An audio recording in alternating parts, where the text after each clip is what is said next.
there is a big rush and a big wave of a more efficient, scalable, automated, AI-enabled teams and systems that are going to come and disrupt the entire workflow of how law firms are run. It's best to kind of learn how it will disrupt it, and again, be able to use it to your advantage instead of getting washed away from it. I want to find that superstar early. I don't want to hire somebody and then see how it goes, and then from that, make adjustments. No, I'll rather hire two. When I go within a couple of days, I'll know who's better, who's going to do this work faster, who's more responsive, who's going to even turn in earlier. And from that, right away, I know this one's great, this one's all right. If I can keep both, I'll keep both. If not, I'll move forward with the best one. Welcome to my legal academy, helping lawyers work smart, scale fast, and enjoy life. Hi, welcome to Let's Talk Paralegal podcast. My name is Eda, your host, and today I have the awesome Sam. We've been able to speak a couple times before the recording, so I've gotten to know him, his brand, his mission, and what he feels about the future of our legal industry, our lawyers, our law firms, and basically what that looks like through mentorship, coaching, apprenticeship, and consulting in a nutshell. So without further ado, Sam, welcome to the Let's Talk Paralegal podcast. Thank you so much, Eda. It's super exciting. And I know you have an engaged group of people that follow you and listen to you. So props to you to keep it going. Thank you. So you want to tell the audience a little bit about you, where you came from, how this, embassy happened. You have quite a story. So you want to share a little bit with the audience? Sure. So I became a lawyer 8 years ago, and I worked at a law firm. And while I was working at the law firm, I'm like, what am I doing with my life? I started questioning life, and I basically decided to start my own law firm because I thought I could be able to run a law firm a lot more efficiently than the way it was run. So I started my own law firm. I had a lot of time on my hands because I didn't have that many clients. So I started teaching myself about how to generate clients online. Started learning about these things called funnels. Started basically generating clients. I funneled people first to be able to give me a call. And then all of a sudden there was a huge influx of calls. I'd be able to handle it. Then I started forwarding those leads towards emails. Then I was able to answer all the emails myself. Then out of that desperation, and I had so much stuff going on, I basically started also automating things. That means be able to create systems and processes for the law firm to run on its own, completely on its own. So that means the leads will come in, our automations and our virtual intakers, we were able to sign them up. Then they were handed over to our client onboarding teams. Then they were handed off to our legal clerks. Then they were handed off to our attorneys. This whole kind of system was kind of systematized. And I was able to duplicate this over and over. Fast forward 7 years later, I've been able to I run 6 of my own law firms, and I've been able to automate all of them. And at the same time, about 3 years ago, I started a journey teaching this to other law firm owners about how they could not only get more clients, but also create systems, and also very important to build teams, including paralegals and every asset of different team members that are needed to be able to automate and run a very systematized law firm. Yeah, I think you hit it on the nail, right? As lawyers, you're not trained to run a business at all, right? So you have to learn it. You have to learn everything from scratch or reach out to someone that knows, whatever the case may be. And automation is something that legal technology has been able to help us as well, right? Especially after COVID, I feel a lot of the software and the legal technology in general has grown. I'm testing new software and updates all the time. Like this morning, I just had a test run with a huge legal company out overseas, and they have paralegals and they have professionals because we're the frontliners. We're the ones that are going to be using this software, so they're going to want to know our feedback and what we think about it and what other features they can add. So definitely automation is the way to go and the way to learn as well. I love another thing that you said about trying to create a team, because I feel like sometimes, especially now with all, okay, I'm just going to submit my resume and then hope and pray I get the deal. Like, that's it, right? Like, let's just hope and pray I get this client, I get this job, I get this opportunity. And then it's like, well, I haven't heard anything. Well, have you followed up? Did you even want that opportunity? I mean, how bad did you want it? Or all you did was upload something. And so creating teams can get, I guess, like people are stuck in the traditional ways where they would just submit something, get a call, get an interview, and all that good stuff. And that's just not how it goes, right? I mean, unfortunately, there's so much out there. There's so much information. Like, I can work for somebody in California sitting here in Florida or New York or Chicago. I do it every day. So, understanding the new law firm, the new way to run a law firm is really important. And I know I find it hard. So I don't know about you, and I want to hear your feedback on this, but I find it really hard to kind of get my message through with the attorneys that are very stuck in like traditional, no, my team has to be in my office at all hours and they have to do it this way. Like, tell me how you navigate through that, right? Because I have a few discussions with them. Obviously, there's layer 1, 2, and 3. So really, how do you navigate through those clients that are just maybe not willing to budge or maybe not willing to grow in the way that you're presenting it? Some, no matter what, are not going to budge no matter what. So those aren't the battles that I would like to tackle with, because, some people are just set in their ways, and that's okay. If that's what's worked for you, that's fine. But just know there is a big rush and a big wave of a more efficient, scalable, automated, AI enabled teams and systems that are gonna come and disrupt the entire workflow of how law firms are run. And unfortunately, it's kind of like a adopt or die kind of situation. I've kind of been on the front runner of this. I've been, setting up these automations and things way before the pandemic. And now, thanks to the pandemic, I actually helped kind of expose those things that I was already doing and talking about for many years, which kind of and brought that to the surface. But now even more so, especially with AI. I mean, we could probably talk a lot about how AI is going to completely disrupt this whole market. It's adopt or die. So unfortunately, I'm not looking to, convince anybody. I'm convinced, I already know there are a lot more efficient ways to be able to run these things. And it's up to the law firm owners to be able to kind of be willing to listen and adopt. If not, no worries. We'll be able to kind of overtake that. I call them the blockbuster clients because, Blockbuster wasn't willing to grow and look where they're at. So, eventually it's going to catch up to you, right? You have to, just like anything else in life, you have to grow. You have to be more flexible in your thoughts and the way you present yourself and things like that. So, yeah. Okay. So we have the same thing because I don't even bother. I'm just like, okay, bye. Like, our time is valuable as well. So it's like, why am I even going to waste it on someone that's not willing to hear this? Totally. And one of our advisors, which is one of our salespeople on our team, brought this up yesterday in our team meeting. Hey, there's some pushback from some certain lawyers who have a fear of technology, have a fear of change. They question things left and right. Because lawyers are just they look at every side, they get too over analytical.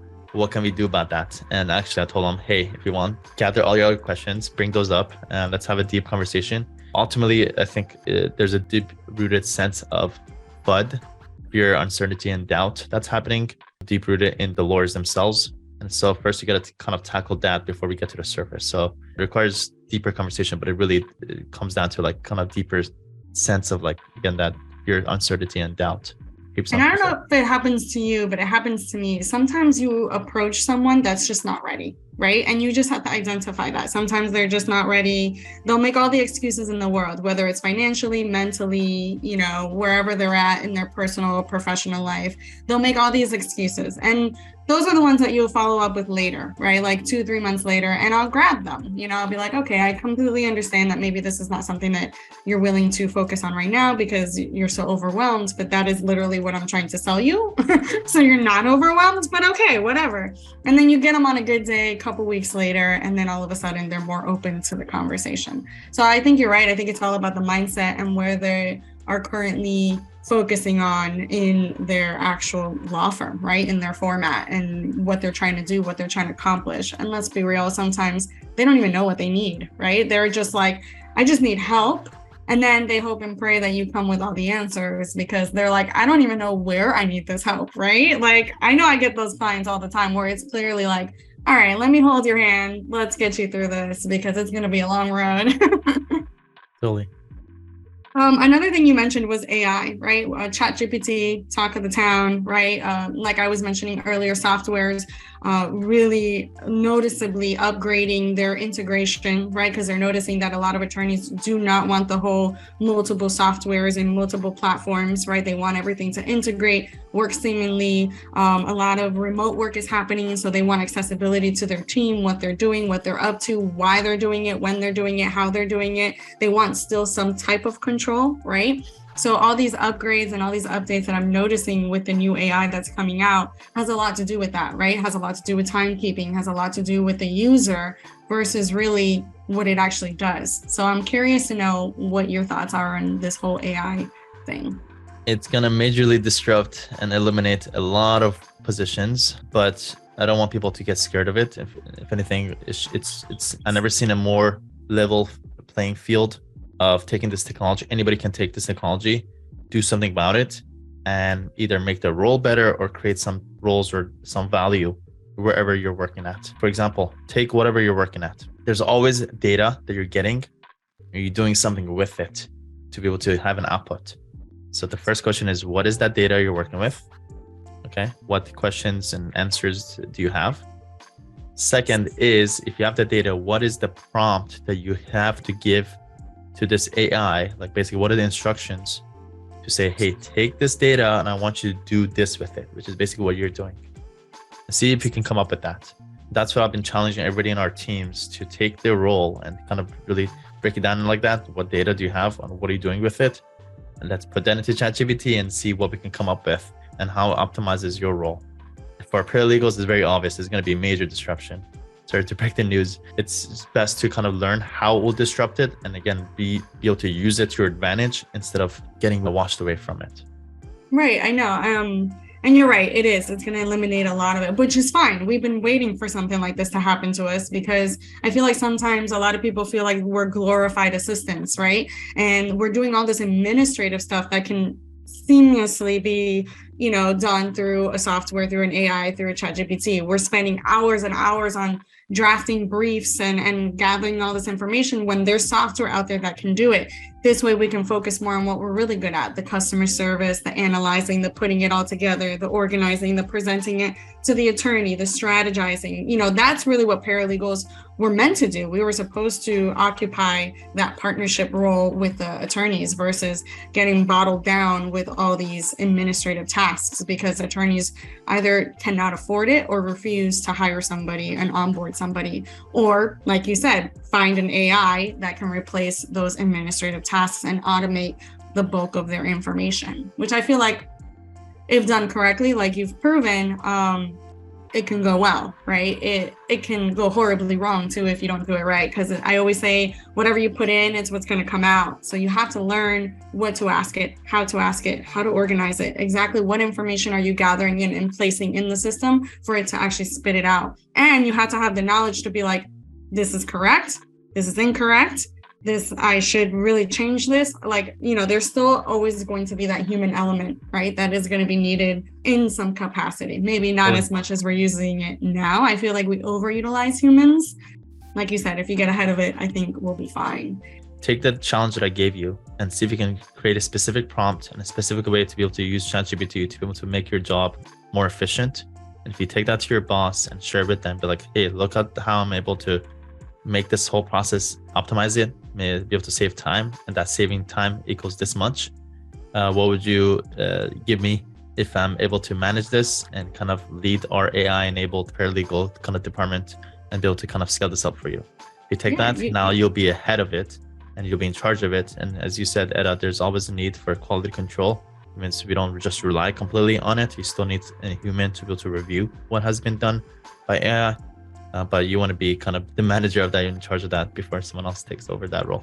And you want to learn it. We're actually doing a whole, I love this topic because it's coming at a really valuable time for at least our company, because we're doing a whole workshop and webinar on AI and how to get ahead of it and what resources are reliable, how you can learn what you were just saying, how to investigate further. And like you said, get ahead of it. Hey, hope you're enjoying the video so far. If you're a lawyer and you're looking to work smart, scale fast, and enjoy life, right below this video, you'll find a link to book a call to speak to my team so we can tell you how we've been able to help over 500 law firm owners scale their law firm.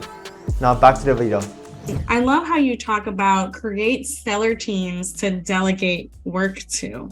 So how are you creating these stellar teams and how are you identifying them, right? Because I know in the paralegal world, much like the lawyer world, there's different levels of attorneys, right? There's different knowledge, there's different experience, there's different expertise.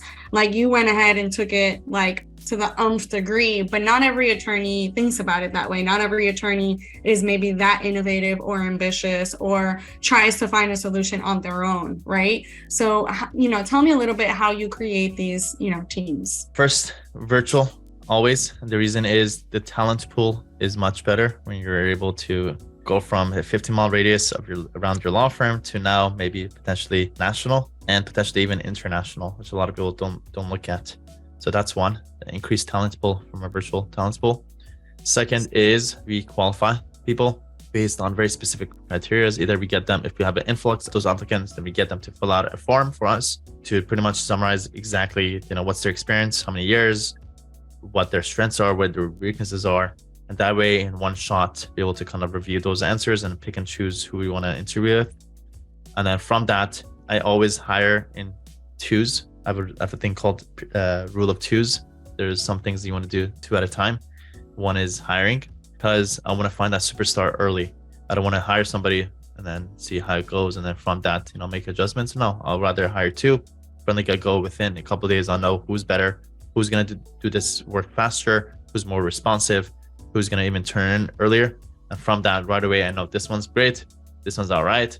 If I can keep both, I'll keep both. If not, I'll move forward with the best one and continue doing that. And then the other thing is a lot of law firm owners, they go through hiring stages. Well, okay, we're doing well, all right. We're doing okay now. And as soon as somebody leaves or something happens, they go into the kind of recruiting stage.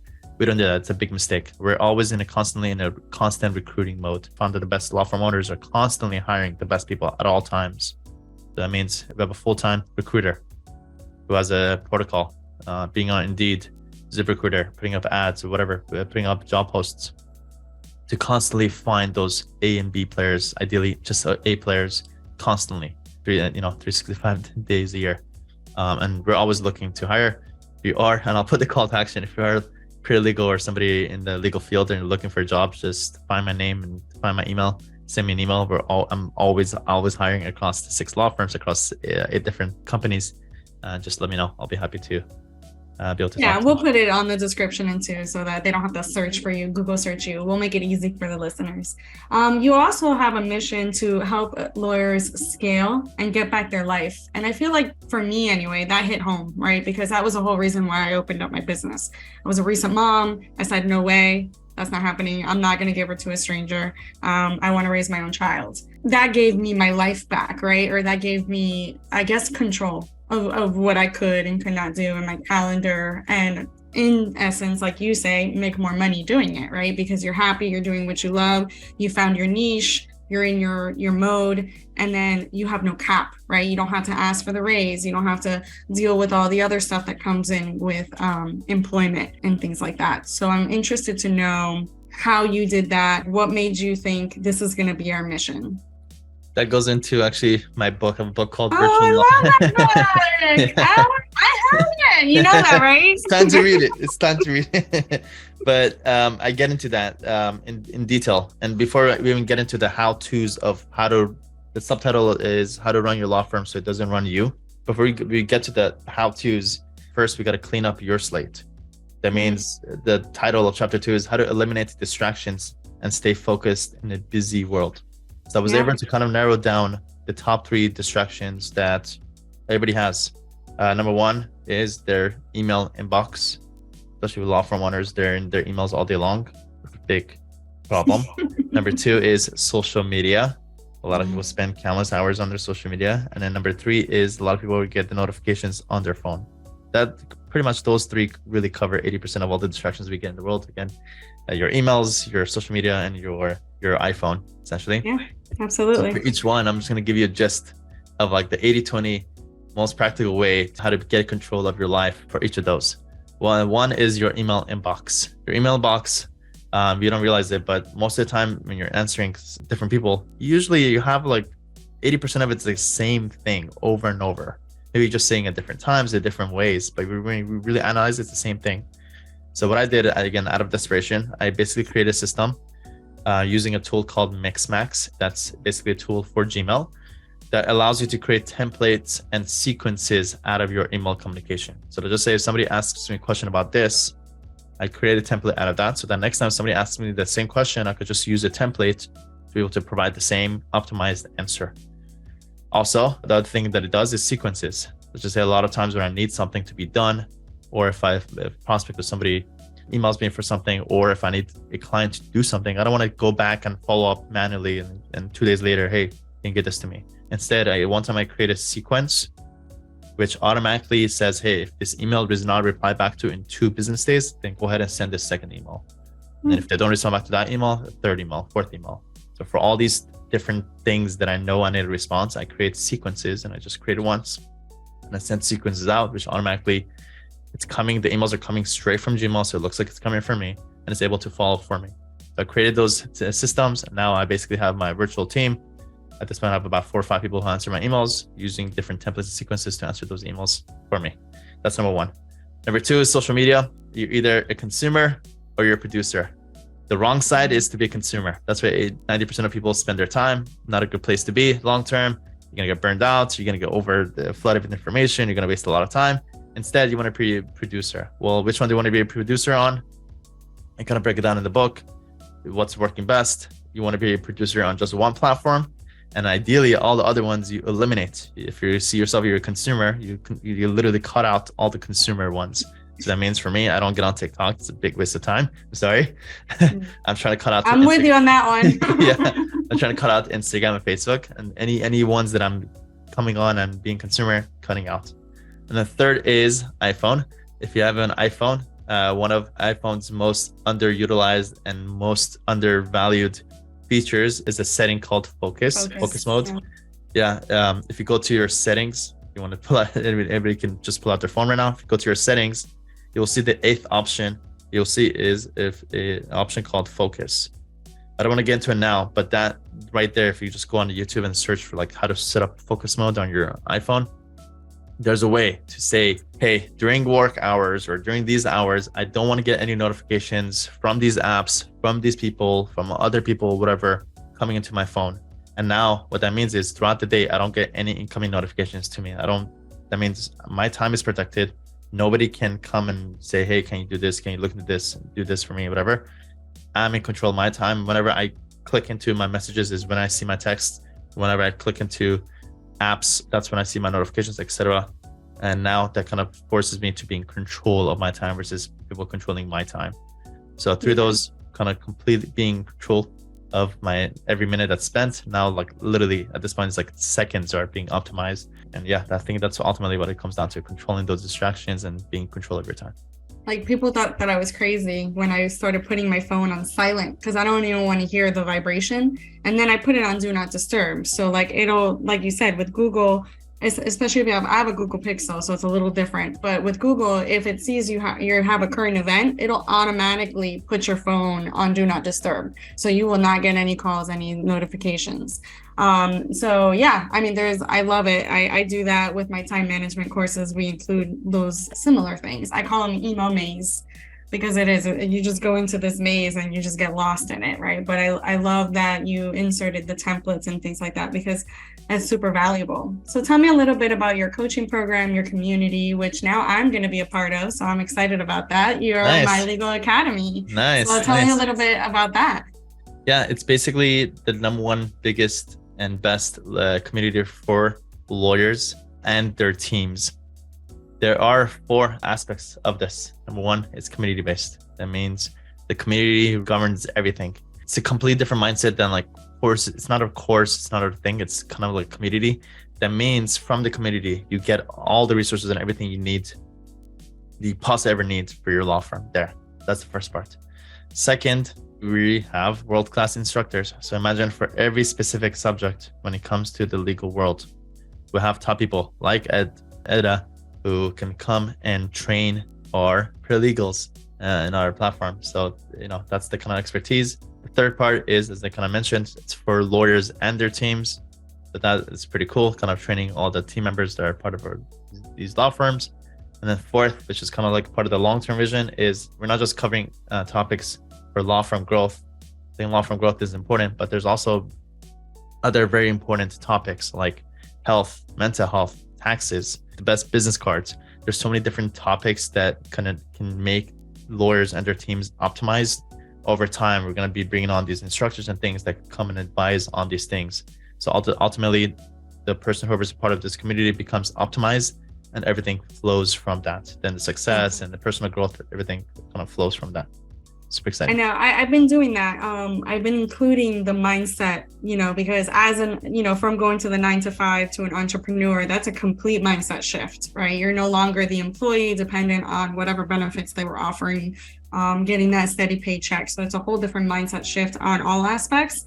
And also the learning curve, right? Like you explained in the beginning of the conversation, the learning curve of learning, okay, now what the hell am I doing? What am I going to do now? I opened up this business. Now what do I do? How do I get my clients? What's the marketing about? Like, how do I get people to know that I even exist at this point? So I went through that journey as well. So I felt it was really important because I do take continuing legal education courses. I'm actually going for my master's in August. So I still continue, my education. But nowhere do they ever include the mindset, right? That's super important, and that we are one of the top professions with anxiety and stress and substance abuse and Adderall use and all this good stuff, right? I meant that jokingly, but all these underlying issues that we don't really talk about, either because we're afraid or we think that people are going to think of us, differently or whatever the case may be. So I'm really excited about that addition coming into the My Legal Academy. Totally. And everything flows from the person themselves. Once you focus on that and optimize yourself, then your entire life gets optimized from that. I love it. Sam, you're just amazing. I just love your energy. I love everything about you. And I'm so excited to be part of your journey. Thank you for coming on the Let's Talk Paralegal podcast. Thank you for sharing your wisdom. We have a bright future ahead of us. You'll be leading our paralegal pack. I'm excited. And I know sometimes it's like kind of hard to talk about yourself or your offer. For people that have been listening to you for some time and they haven't booked time to be able to come to speak to you, can you give a little call to action why they should come and speak to you? Oh, I'm the best. No, I'm just kidding. I think with my 20 plus years of experience, plus my personal experience and my personal journey, I bring something that maybe other coaches are not going to bring, right? I merge the worlds together. I'm multilingual, so I understand you more as a person, but I also understand your struggles as a professional, and I put the human back in humanity. So I feel like that personal touch you may not get anywhere else. Not that I'm saying you won't. I'm just saying that I kind of add an extra layer to the services, because I always come with a good heart. I always put you first and your interests first. I'm not really, obviously I'm in it for the money, because if not, I would just be on the street somewhere. But definitely that's not the first thing that comes to mind. I'm interested in your growth, in your empowerment, and hopefully in that process, we create magic, which is what we do here at Eda Rosa. And how long have you been doing this? Well, 22 years and 7 years specifically in legal education. So. Amazing. I just shared a video that I put out recently. Basically said one of the 5 secrets of being successful is to work with people who have been doing whatever that they've been doing for a long time, versus being a guinea pig. 90% of vendors and different services that you see are people who are just kind of their first couple of years. And those at that stage, you're just essentially, if you become their client, you're a guinea pig. Versus if you find people that have been doing this for 5, 10, 20 plus years, they've stood the test of time, and those people are usually the ones that have optimized their value and their offering, what they bring to the table. Those are the people you want to work with, which is very obvious. If you're paralegal, 100% go speak to Eda. You have nothing to lose. Just go book a call. Awesome. Thank you so much. I appreciate my own shout out, which I'm not used to, but thank you. I appreciate that. Of course. If I were you, I would take that clip and blast it, because some people they hear the value, but they don't hear the reason why they should come and speak. That's true. Well, until justice is served, everybody, have a good one. Bye.